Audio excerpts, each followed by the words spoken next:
बिस्मिल्लाहिर्रहमानिर्रहीम। अस्सलामुअलैकुम। नमक मिर्च चैनल में आपको खुश आमदीद। आज मैं आपके लिए एक न्यू रेसिपी लेकर आई हूँ। आज मैं आपको बनाना सिखाऊंगी आलू मटर पुलाव रेसिपी। इसको बनाना बहुत ही ज़्यादा आसान है, तो मेरी इस रेसिपी को कंप्लीट देखें। इस रेसिपी को बनाने के लिए सबसे पहले चावल को बॉईल कर लेना है। तो इसके लिए एक देचकी लेंगे, इसमें बहुत सारा पानी ऐड करेंगे। जब पानी अच्छे से गर्म हो जाए तो इसमें चावल ऐड करेंगे। तो इसके साथ ही 1 चम्मच जीरा और 1 चम्मच घी ऐड करेंगे और इसको बॉईल होने देंगे 5 से 10 मिनट के लिए।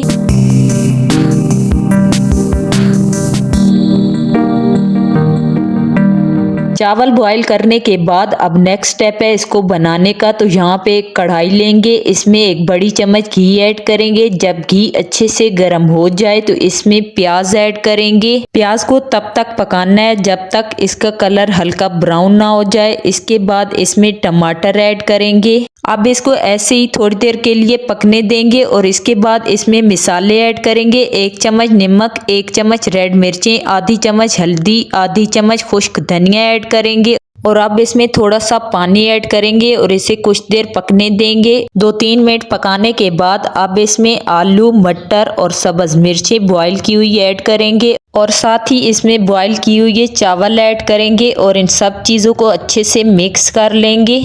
ये पुलाव बनाना बहुत ही ज़्यादा आसान है। जब भी कभी अचानक से आपके घर में मेहमान आ जाएं तो आप उनके लिए ये पुलाव ज़रूर बनाएं, क्योंकि ये कम टाइम में बन के तैयार हो जाता है। तो यहाँ पे इसे थोड़ी देर के लिए दम में रखेंगे। ये देखें, थोड़ी देर दम में रखने के बाद माशाल्लाह से हमारा पुलाव बन के तैयार है। तो चलें आपको ये मज़ेदार सा पुलाव प्लेट में निकाल के दिखाते हैं। अगर आप सब भी चाहते हैं कि आपके घर वाले आपकी सबसे ज़्यादा खाने में तारीफ़ करें तो आप मेरी इस रेसिपी को अपने घर पर ज़रूर ट्राई करें। उम्मीद है आपके घर वालों को बहुत ही ज़्यादा पसंद आएगी। तो इसी के साथ मुझे दें इजाज़त, अगली वीडियो में फिर मिलेंगे एक न्यू रेसिपी के साथ। तब तक के लिए अल्लाह हाफिज़।